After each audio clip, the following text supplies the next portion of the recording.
I hope you actually read the material I sent before. I suppose you have questions, and that's good. That means you're learning. And the objective of today's class is to learn basically the ideas brought down in that text, and to think about it. Where do we stand? What applies to us? What doesn't apply to us? And so on. This is the point of this class. So I'm not going to read inside the text. The truth is I have the original right here in front of me, but I'm not going to read it inside for a few reasons. One of them is because it's going to be a little bit complicated. The second reason is some ideas don't even apply to non-Jews, so why should I actually read it? So that's why I prepared a presentation. Let's start. Let's move on. First of all, this is not brought down in the text, but I think it's very important to have it in mind. There is something, it's a huge, huge subject in Judaism called Avodas Hashem, which would mean like godly work or work that a person does for God, toward God, whatever. The exact language doesn't really matter. Avodas Hashem, to work for God, which basically means that God is expecting from each one of us, each single human being in the face of the earth, God is expecting from us to do something. He didn't create us just like, okay, whatever, you're another dog, another cat. I don't have anything against dogs. I have a dog, but whatever, just whatever, eat and then, reproduce. And no. He's expecting us to do something, and very specific. We can discuss exactly what it is and how it applies to Jews and to non-Jews. Okay, we can discuss this. But the point is, nobody argues, no rabbi argues that there is a mission. There is something God is expecting from us. And this is called Avodas Hashem. And this mission can be summarized very briefly in 2 points. First of all, improve yourself. Become a better person, whatever that means, but become a better person. Just one simple example. You used to get angry for anything, so stop getting angry. Okay, we can discuss and argue why and what's the connection to Judaism and so on. The point is, this is part of the Avodas Hashem, the work that God is expecting from each one of us to improve himself. Don't get angry. Another point is improve the world around you. And this is based on a verse, which is actually over here. God created the world, and he says at the end of this period of process of creation, he says, Asher bara Elokim la'asos in Hebrew. God created to what he had made, the work of creation that God created, and then he says la'asos, to do, to make something, and this word appears to be completely superfluous, completely unnecessary in the verse. And our sages explain, what does it mean to work, to do, had made, or whatever? To fix. Lesaken. To fix in Hebrew. Lesaken.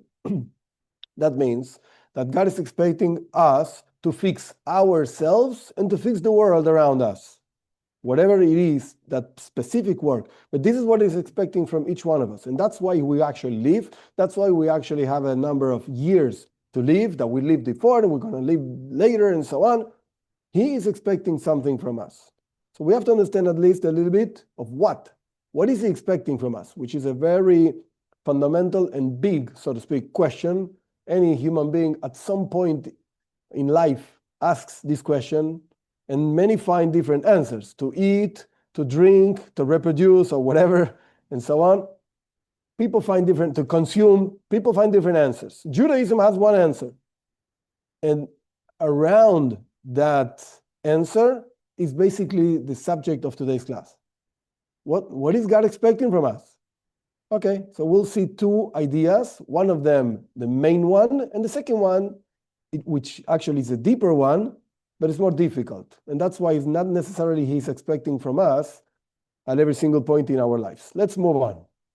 In order to understand these 2 ideas that in this particular text that I shared with you, God is expecting from us, we're going to learn about 2 characters in the Torah, that each one of them actually sent spies to a specific place in the world, and there are some differences between the spies that one sent and the other one sent.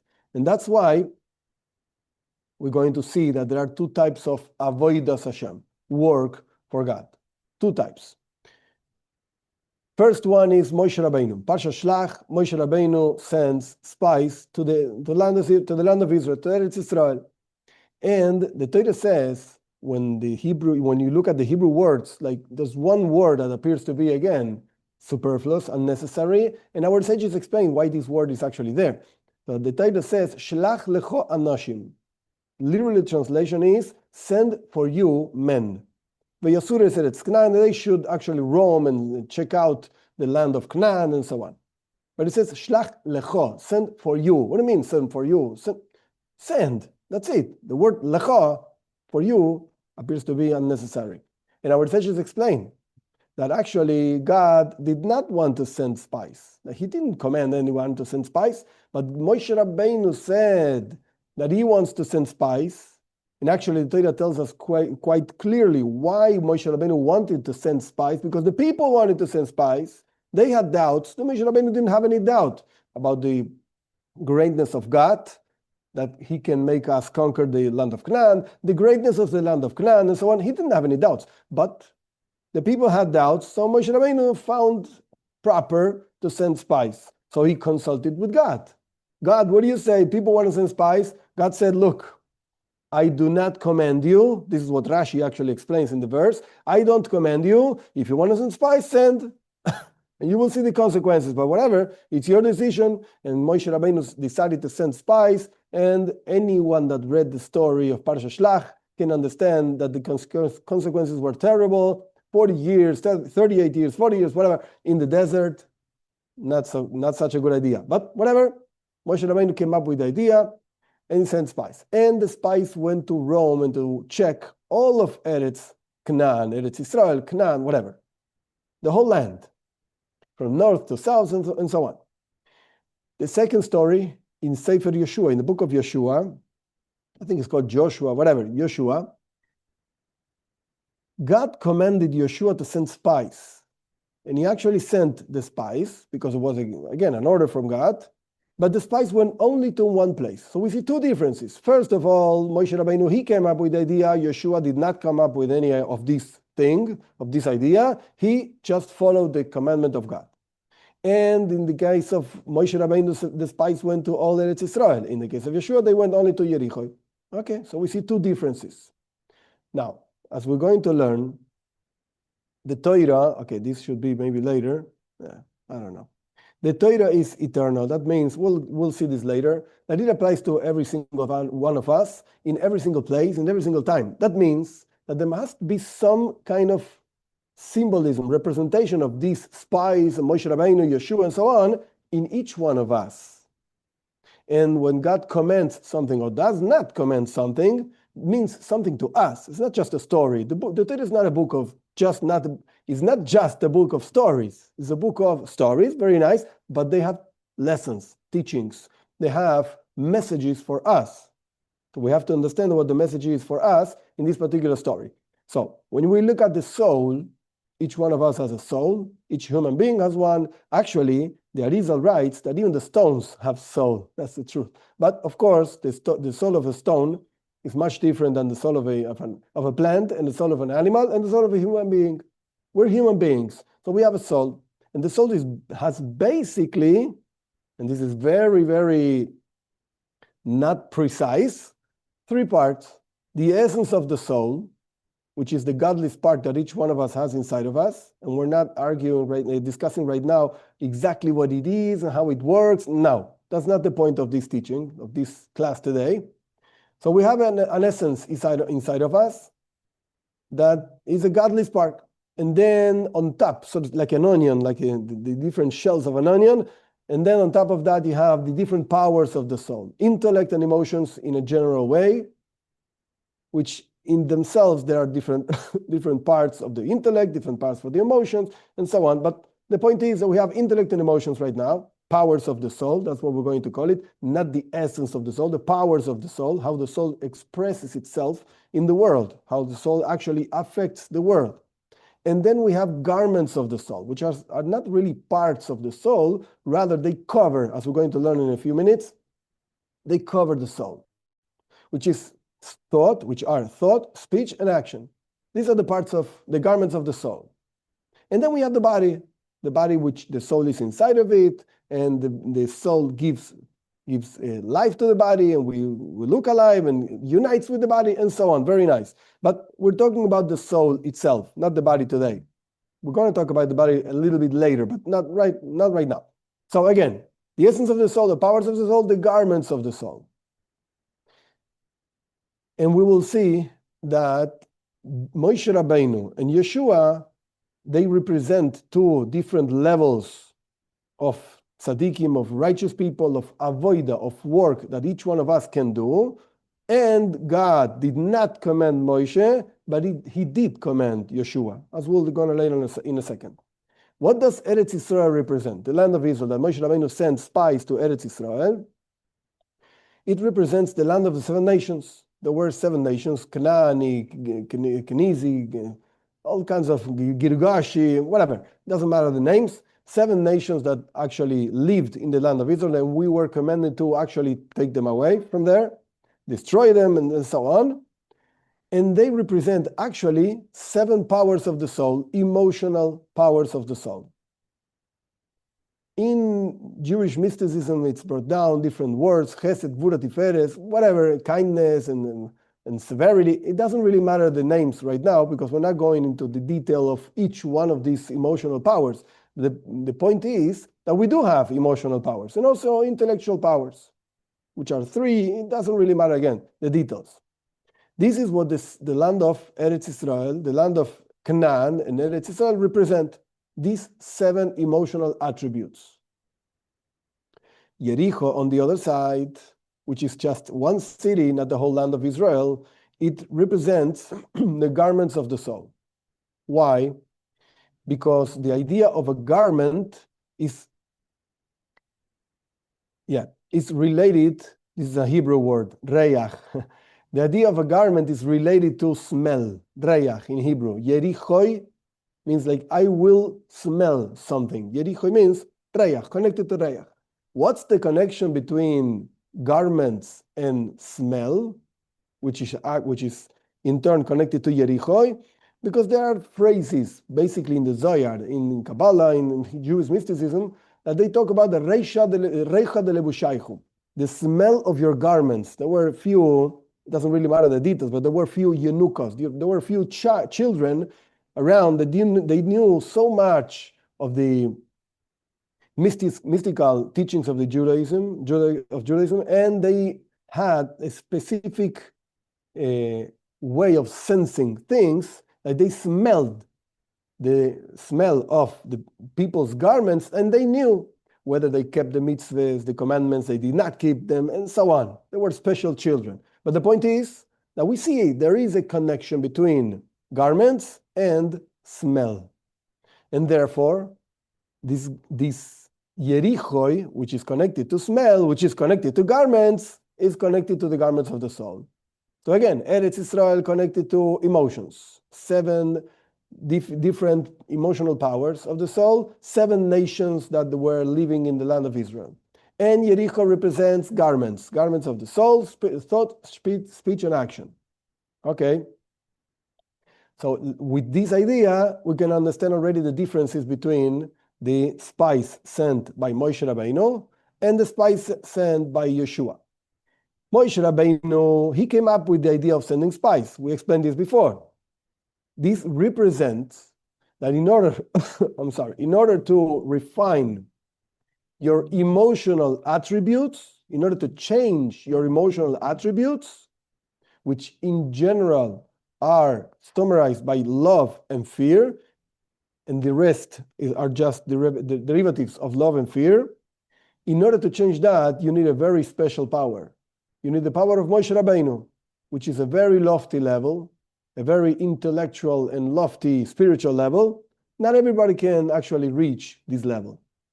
This would be called, in the language of Tanya, which is a very important work of Chabad, Hasidism, and so on, this would be called the Avodas HaTzadikim, the work that the righteous people do, actually, to serve God. This would be Moshe Rabbeinu, and that's why Moshe Rabbeinu was not commanded by God to send spies. Why? Because Moshe Rabbeinu, he himself, from the level he found himself, he saw necessary to actually work on this.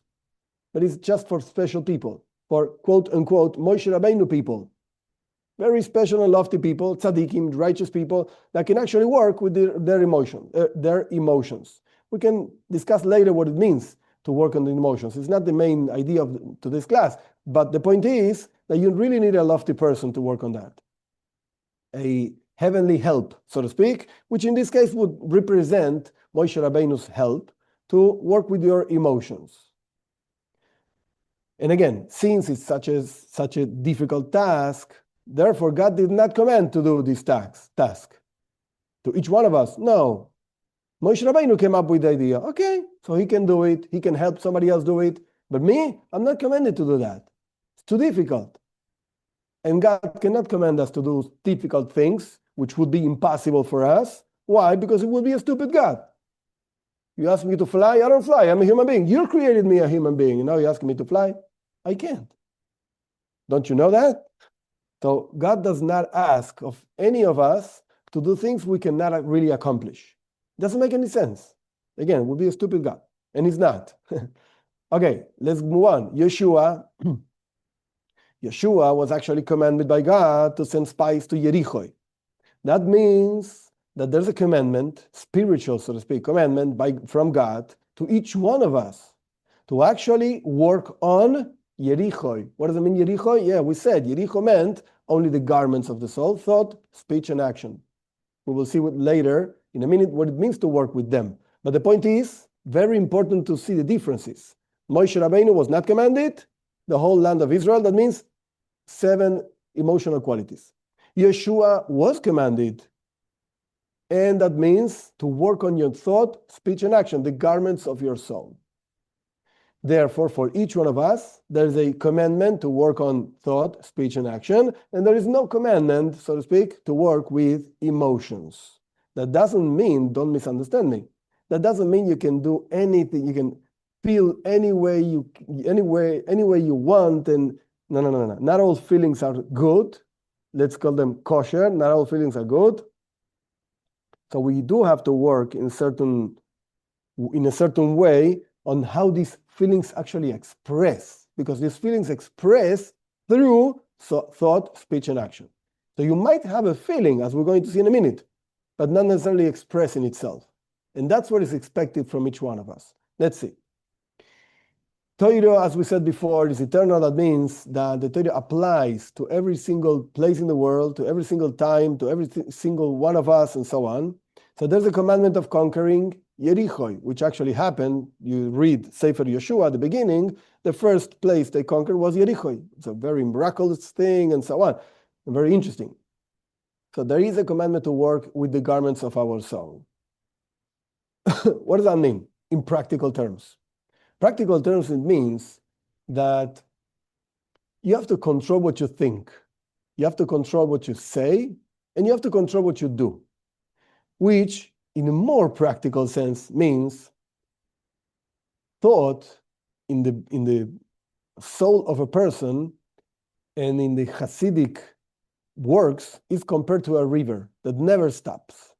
Thought, it's a constant thing in the person. That's why actually this guy, Descartes, from France, whatever, he said, pienso luego existo, in Spanish, I think and then I exist. If I think, I exist.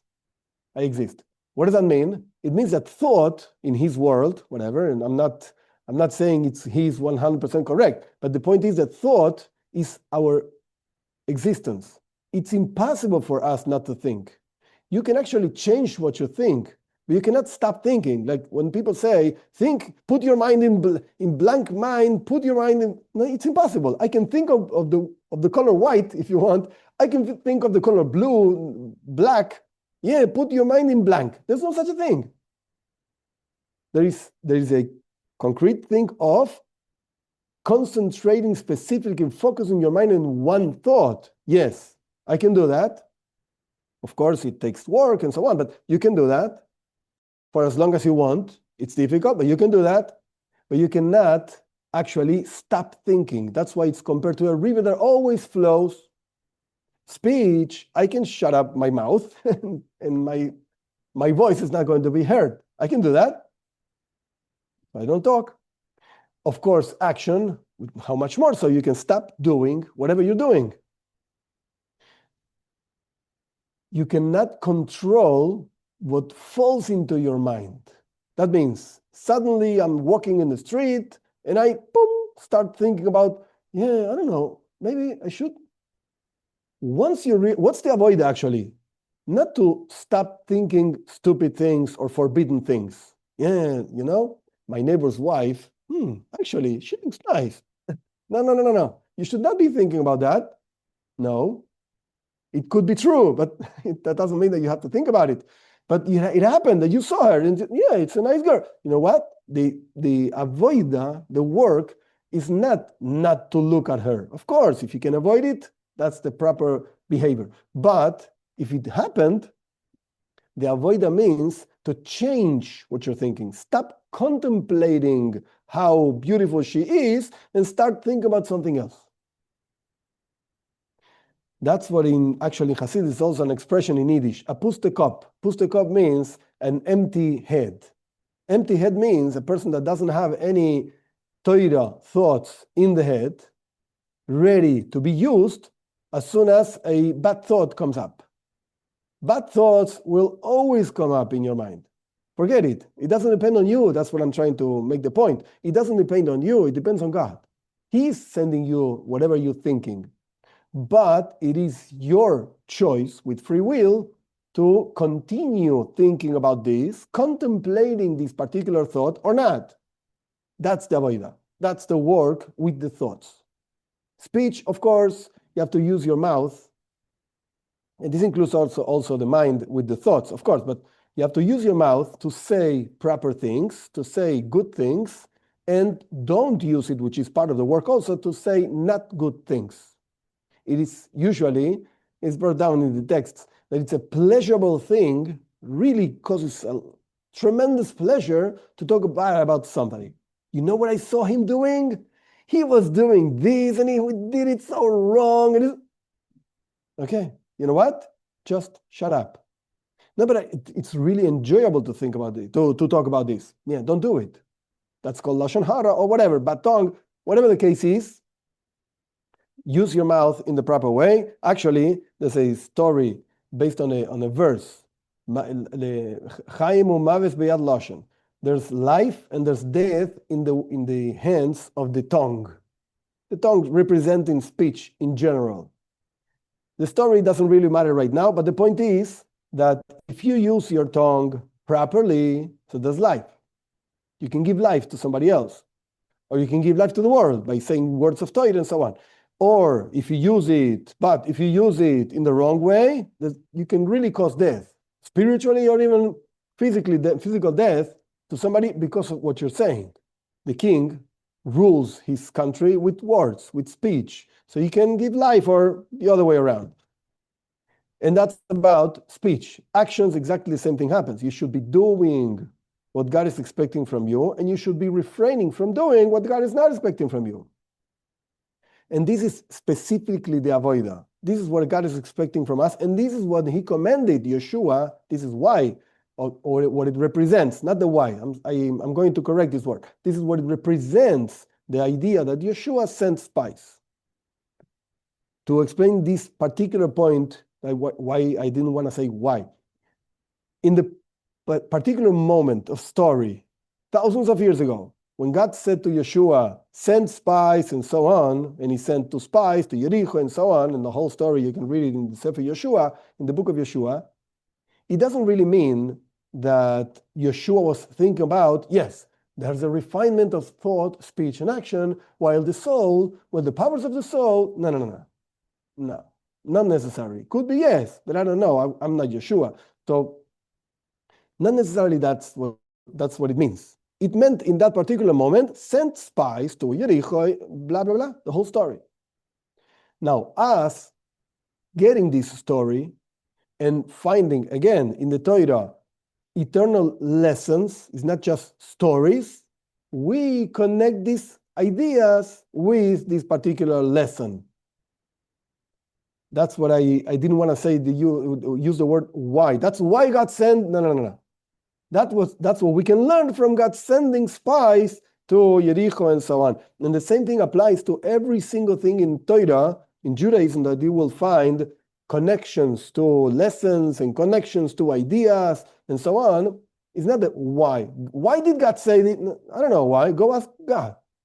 But we can connect. Of course, you have to be a tzaddik. You have to be somebody that really knows Torah. That's why we learn these chassidic discourses or whatever books you learn that come from real good sources and so on. They connect the ideas. You see, you can learn this idea from this particular story. You can learn this other idea from this particular story and so on. Now, having said all of this, we have two types of work: an emotional work and a garments work. Which one is more important? Which one is higher, so to speak? So we will see that even though the emotional work is much higher than the work with the garments, nevertheless, the commandment is on the garments and not on the emotional work. Why? So we're going to learn this in a second. Just to give you one example of what does it mean an emotional work. The most simple example would be learn to love God, learn to fear God. Those are the two main, so to speak, emotions. Two main emotions. And how do you do this? The Rambam says clearly, there's a commandment, interestingly, to love God. There's a commandment to fear God. However, the Rambam poses a question. How can you command a person to love God? How can you command a person to fear God? It's impossible. To an action you can command somebody to do. A feeling you can't. Either you feel or you don't feel. So how can God command us to feel love for Him, fear for Him, and so on? And the Rambam answers a very simple answer. He says the commandment is not on the feeling. The commandment is on the contemplating God's greatness in different ways that lead you to love God and fear God. If you understand the greatness of God, the creation of the world, and the wisdom of God in the world, and so on, many ideas that are not the subject of today's class, but when you contemplate on these very interesting ideas of, again, the greatness of God, that's going to develop automatically, naturally, love for God inside of you and fear for God inside of you. For the greatness of God, for the amazing ideas and so on. That's the most simple explanation of what it means to work with your emotions. But then there's a deeper explanation that is not even brought down in this text because it's not the idea of the text. But I want to give a very simple, very short, so to speak, idea behind it to show how it is actually difficult. Feelings are much closer to the soul than the thought, speech, and act, the garments. Because the garments, actually, you can take them out, undress, or dress different garments, as we're going to learn in a minute. Feelings is not so easy to undress, quote unquote, your feelings. It looks like part of you. So the work with the feelings is not necessarily to change them, rather to orient them, to focus them in the proper direction. So we have a power of feeling love. Love means attraction to things, not just love like in a romantic, a man and woman and so on. No. It means love, even love for God. Love for means getting closer to something. Fear means getting further from something because it's too overpowered, too powerful and so on. So the idea of love in the soul means to which things you want to get close. What really moves you to go out of yourself and go be close to something? Or what moves you to really run away from something as if it would be a death thing, the deadly thing? You run away from this. In Yiddish, there's an expression in the Hasidic thought, "Antleifen vom Maves," like really run away from death. It's a terrible thing. So what things move you on these directions? To get closer or to get further from? This is what actually means to work with your emotions. Those things that make you want to be close It could be food, it could be, I don't know, women, it could be alcohol, I don't know. Each person has his own challenges in life. You have to change that for God. It should be, God should move you. But in truth, I mean, lots of people say, I love God, I love God. Yeah, you love God, but you do whatever you want, not what God wants. So real wanting to get closer to God and to leave this world and say, I don't need any of this. I don't want any of this. I just want to be with God. It's not an easy work to reorient your capacity of loving towards God and not towards something else, money, food, and so on. It's really difficult. That's why God did not command us to do that. We have to still develop love for God and fear for God, but according to our capacity, not according to Moshe Rabbeinu's capacity. So now, having said all of this, I mentioned before that the difference between the garments and the powers is that garments is actually easy, quite easy, to undress them, to change them. Either you take out your garments or you put on other garments, and that's it. It's quite easy. Instead of thinking about this, think about something else. Instead of talking about this, talk about something else. It's quite easy. It is a challenge anyway for many people, but it's not such a difficult challenge. But again, the powers of the soul, the feelings, is not an easy thing to work with. And having said that, many people think that since emotions is much more difficult to work with, that shows you that it's a higher level. Something that is easy, it's a lower level. Something that is more difficult, it's a higher level. And the truth is that they are the other way around. And that's why we have a commandment to work with the thought, speech, and action, the garments of the soul, and not a commandment to work with the emotions. Why is this? Why is more important to work with the garments? The Rebbe explains in the particular text that I sent you, the Rebbe explains without details that the spiritual source of the garments is much higher than the spiritual source of the powers of the soul. The way to understand this, you have to learn Tanya chapter 4. I'm not going to give a whole class of Tanya chapter 4 right now, but the most easier way to understand this is a soul with love for God, with fear for God. After all, even though it's a very lofty thing, a very important thing, after all, it's a soul loving God. In order for you to love something, you have to be separated from that something. I am myself, you are yourself, I love you, I go out of myself to help you, to whatever, talk to you, and so on. So there has to be a feeling of ego, not a negative ego, like myself. I understand that I exist, so okay, I'm here. Now that I'm here, I can talk to you, I can help you, and so on. I can go closer to you, and so on. So that's why a soul, after all, even if it loves God, if it fears God, it's something, quote unquote, separated. It has a perception of separation from God, and that's why it wants to get closer to God.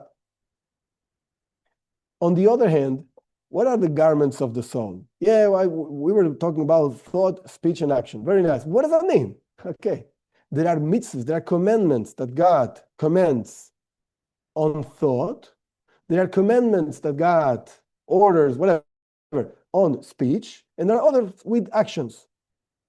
We have to actually do, talk, and think the way God wants us to think and do, talk and do.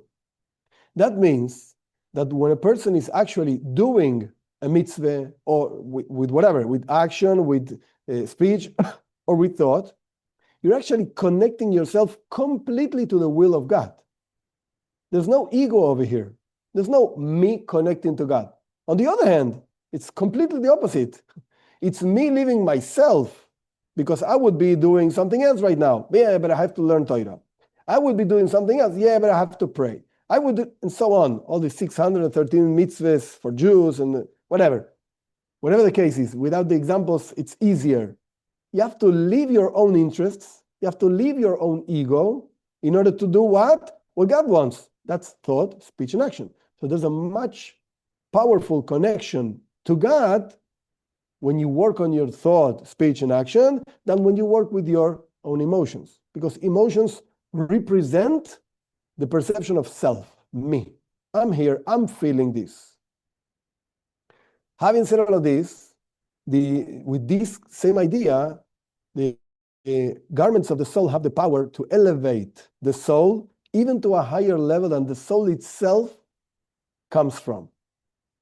And on the other hand, have thought, speech, and action the power of making the soul descend into a terrible place, even worse than animals, and I'll explain in a second why, that the soul by itself would never go to such places.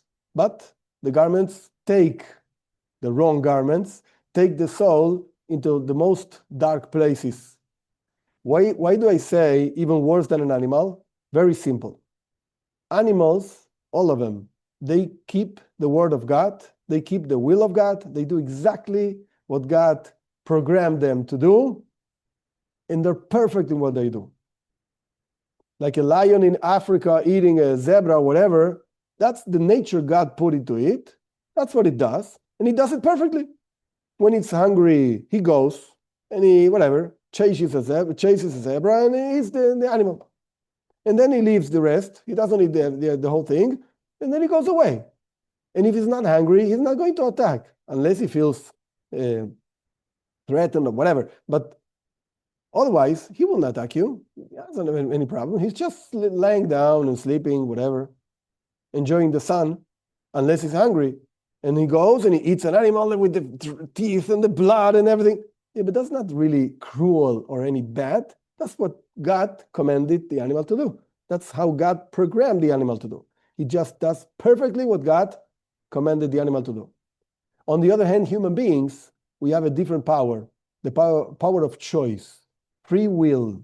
We can choose to do good or choose to go even against our own nature and do evil. We can do that. Anyone can find examples in his own life. No need to publicize them and so on. But we have this power. Animals don't have this power. So when a person that has the power to do good, even against its own nature, and still chooses to do evil, is even worse than an animal. Because you have the power to behave properly, the way God wants, and still you don't use it. So you're worse than an animal when you actually think, talk, or do something against the will of God. That's why garments, again, have a very, very special power to elevate a person to the highest of the highest, or to lower down a person to the lowest of the lowest, even worse than an animal. And even in the Talmud, it's brought down an example of the mosquito. Mosquito is the worst kind of impurity in the world. Why? Because every single creature in the world takes from the world and gives back something to the world. Mosquito doesn't give anything back, just takes. Give me, sucks the blood of people, and doesn't add anything to creation. Doesn't add anything useful for anyone. So that's the worst kind of behavior a person can do, actually. Take, and never give back anything. That's an example brought down in the Talmud, in the Tanya, in different places. So, with all of this, we should be, just a second, let's go back. We should be able, we should be able to understand the difference between these two types of spies. Moshe Rabbeinu, he came up with the idea of sending spies because you can only work in the mode, so to speak, of Moshe Rabbeinu if you have a very special, lofty soul and with the aid, with the help of God, and Moshe Rabbeinu, and so on. What's the work of Moshe Rabbeinu? Eretz Israel, Eretz Canaan, the land of Canaan, the land of 7 nations. That means work with your emotions, intellect and emotions. The Rebbe ends up the whole text. I didn't mention it before, but when we actually do all this work, God is going to give us the land of the other 3 nations, which represent the intellect, which has 3 powers and so on. But the point is that Moshe Rabbeinu's work is about Eretz Israel, Eretz Canaan, the land of Canaan, land of 7 nations, emotions. God did not command this. Yeshua was commanded by God, definitely. Why? Because he sent spies to Yericho only. And Yericho represents thought, speech, and action. And the Rebbe brings a very interesting idea that actually Yericho was called Manula Sher Eretz Canaan. Yericho was like the entrance through which you could enter the whole land of Israel. So through spying Yericho and whatever happened in that particular place, that was the entrance for the rest of the Eretz Israel. That means, in other words, when you work with your thought, speech, and action, that's the entrance, the beginning of your work with your own emotions. So first you have to work, so to speak, the easiest work, which is actually the deeper one, and then that's going to allow you to live in a different reality, and a higher reality of feeling love for God, fear for God, into a different level. But first you have to start with Yeshua. And that's why, again, this was a commandment by God, because each one of us is obligated to work with thought, speech, and action, and to Yericho, which represents the garments, thought, speech, and action.